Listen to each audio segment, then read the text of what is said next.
This is Casey Cares, Kansas City's nonprofit digital resource. Produced by Charitable Communications, we'll tell the stories of Kansas City nonprofits and the people behind them. Casey Cares is proudly sponsored by the Ewing Marion Kauffman Foundation. And we are so glad to be back at our home away from home at the Plaza Library here in Kansas City. What a gem for the community. Yeah. It's beautiful. I'm Ruth Bonbiggis. And I'm Bobby Keys. Forgot my name there for a moment. Was so excited about being back at the library. Yeah, we love these. We love coming here. It's always you got so much art. They've got all they've changed it. It's not so quiet, and we can actually make noise. We can make noise. Not loud. When we had them on an earlier episode, we were talking with April Roy, who's the director here, talking about how libraries are no longer mandated to be quiet, so they should get rid of all those commercials that show libraries being quiet. Yes, and it's a robust place. There's so much going on. There's a program today, I think, on dementia. We've seen little kids with moms or dads coming through.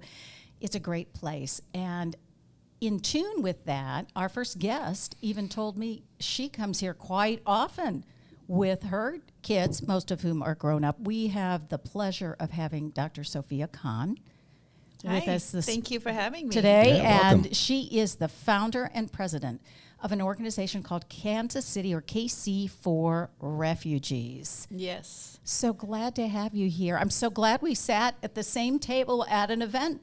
And you just, Bobby, that just tells you never know who you're going to meet and who's doing great work in our community. There's so many people that are doing well and doing good for the community, and you just kind of stumble upon them. You're always out there, though.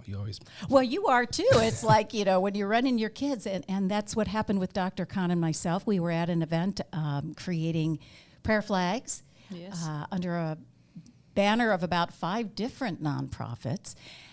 And what you're doing sounds so interesting. Share with us, what is KC for Refugees? Sure. So, I have been involved in kind of trying to help the community for many, many years, and happened to meet this gentleman through one of my projects who was resettling refugees.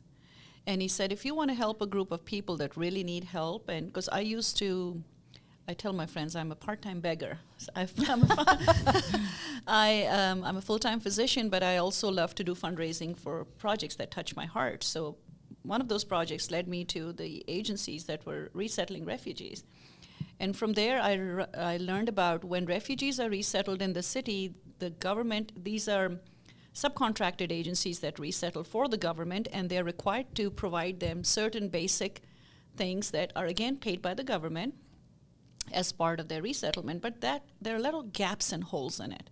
So when they come in, they are required to be at the airport to pick them up. Before they arrive, they are supposed to find a rental house for them, fill it up with bare necessities, a bed frame and a mattress with pillow, bed sheets, a few items for food so they have a couple of meals, and then random like pots and pans, a few things for them. And then they pick them up from the airport, bring them over, help them get their paperwork in place, which is their social security card, a few months of food stamps, which is given to them, and health insurance for a few months, and try to help them learn English, get the kids into school.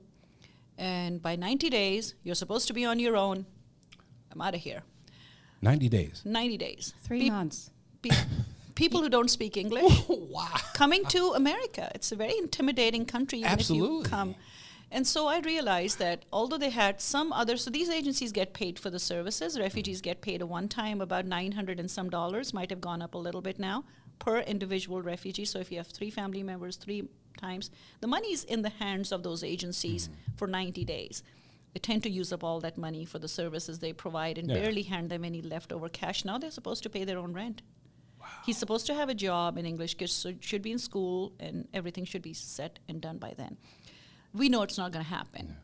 So what we do is, although there are some social services provided beyond those days by these agencies, again, a paid service that they get paid for, but we realize that these people need a whole lot. Yeah. I look at them as new neighbors coming into my community from a very broken heart lost all their life and their family and their homes and their jobs and everything. And now they're trying to start a new life. What can we do for our neighbors? That's why KC for Refugees was created. It's a community platform run only by volunteers. It's a secular platform. We do not ask what the religion of the refugees. We don't ask the religion of the volunteer. We go with an open heart as a community member, as a neighbor, and ask them, what can I do for you?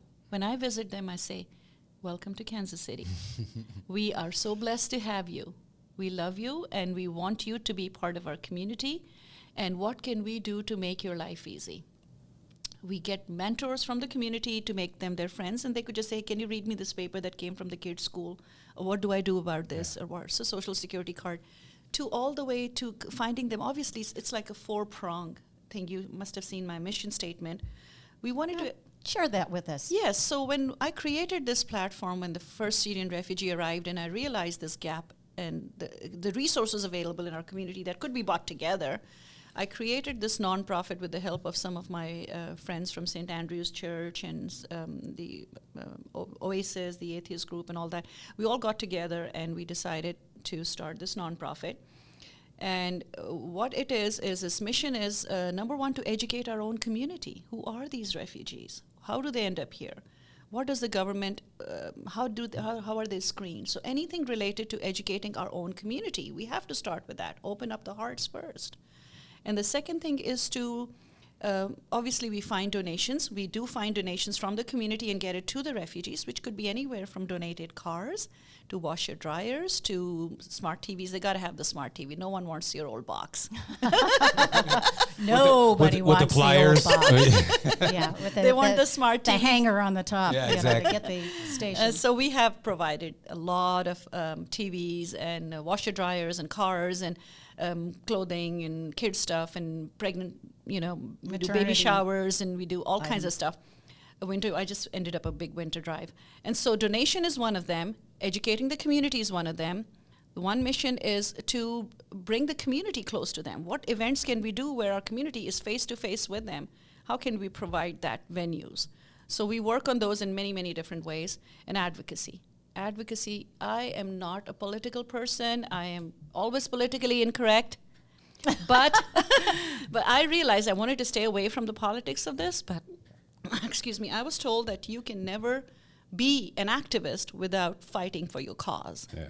So that's what I learned along the way. And this has taken me to the offices of senators and congressmen and mayors. And we made a trip with an international organization that does some same work. And I went to Washington, D.C. I was invited there to go and speak to some of the senators there. So advocacy is also part of our work. And we've done the vigil. There was a large vigil when when this new administration started and there was a ban on refugees. We had a huge interfaith vigil at one of the churches in Overland Park. And so those are our four main missions. Will you share a little bit about your own story? Sure. You did not grow up here. No. And let our listeners know that this really comes from your soul. Oh, yes.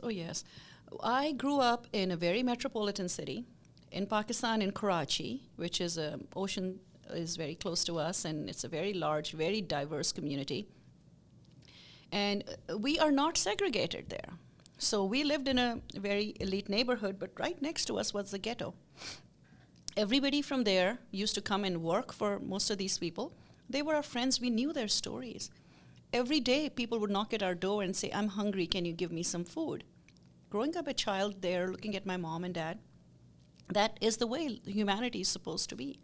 So when I first came here, the first thing so I was lucky enough to be in New York City first. How old were you when you came? I was 19. Okay. I was one of the older kids in our family. My youngest sister was in 4th grade. And so I went back and forth and finished my med school because I was already in med school, first year med school. Then my dad gave me permission to go.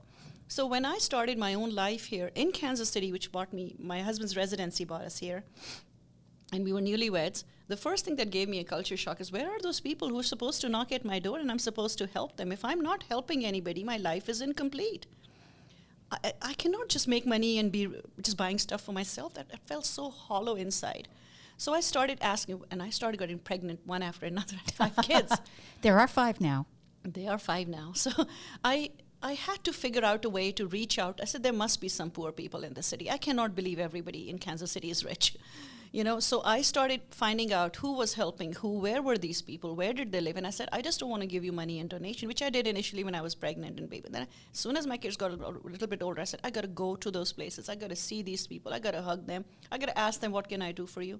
And I got to bring the provisions to them. I knew people in my neighborhood, Johnson County now, had a lot of stuff to give. I mean, people, even if they don't have money to spare, they always have things to spare. Mm-hmm. So I started doing drives, and I did about 6 drives per year, which are now becoming very regular, and now I have handed some of the work to the Girl Scout troops in my mosque and all that. Part of my faith, to help others. It's just part of my faith. And I feel incomplete if I'm not doing that every day of my life. What I like in learning about KC for Refugees is you partner. Oh, yes. I partnered with all the organizations in Kansas City. I knew I wasn't going to waste. I'm a smart person. Absolutely. I wasn't going to waste my energy on stuff that was already available. So what I did is I partnered with hundreds of organizations. So I spent a lot of time learning about what resources. Say, if I didn't need to use them, I didn't know what resources were there, what thrift stores were there, what food pantries were there, what health agencies were there, what dental places were there. I figured out every little thing. Bicycles, who was giving out bicycles, who was giving out computers. I just created a whole list of resources that were already available in Kansas City. So where I was going to put my energy was where stuff was not being done. So if someone said, I'm running short of food at the end of the month, all I had to give him in your zip code, these are the agencies that are food pantries. Let me take you there. Let me get you registered. Let me show you how it's done. And then you are on your own. I want them to stand on their own feet. So that's what we do. Diapers, they need diapers. There's happy bottoms, So now we have realized that the stuff that's not available is hygiene products, easily available to these families, which are not covered by food stamps. Right. Person who's never been on food stamps will not know that hygiene products are not covered. They cannot shampoo their hair, brush their teeth, or clean their house because they're not left with cash at the end of the month when they pay their rent and utilities to buy this stuff. So we, as an agency, besides doing things that come up to us and are requested, like I did a medical project this morning for a person who was needing some money, so some begging was involved in that. Some opportunity asking. Yes, and I was able to get a waiver of his almost $2,500 that he was going to owe to this particular ophthalmologist, and they were able to waiver that. So besides doing that stuff, what we do is we do hygiene drives. And we combine with other agencies. If they can help us and pick 1 month per year is all I ask, and even part of it. So you collect, we give you a list of hygiene products, and we try to supply to families their monthly hygiene products. So 1 day per month, they come to that location that is being donated. We are allowed to use a facility that is under United Way, 555 Olive Street on Northeast KCMO.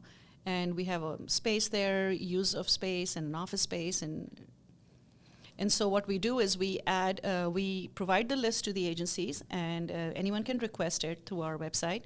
And what we do is they collect the stuff, they pack it, and their volunteers come, and then the refugees come there.